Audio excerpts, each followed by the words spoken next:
Barrister Suman ভাই এখন অনেকের পথের কাঁটা। দেশ এবং প্রবাস থেকে যারা আমার ভিডিওটা দেখতেছেন সবাইকে আসসালামু আলাইকুম। সবাই কেমন আছেন? আশা করছি ভালো আছেন। তো আজকে আপনাদের সাথে আমার কিছু কথা শেয়ার করতেছি সুমন ভাই সম্পর্কে। আপনারা অবশ্যই কথাগুলো শোনার চেষ্টা করবেন।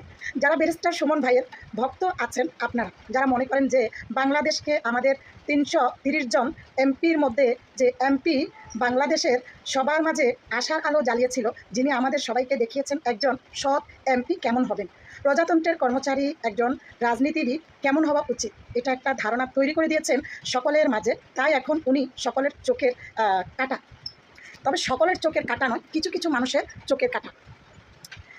তো এই জীবনে ব্যারিস্টার সুমন ভাই যে কাজটা করেছেন সেটা হচ্ছে কি, এই জীবনে আপনারা কখনো কোনো এমপির বেতন জানতে পারেন না।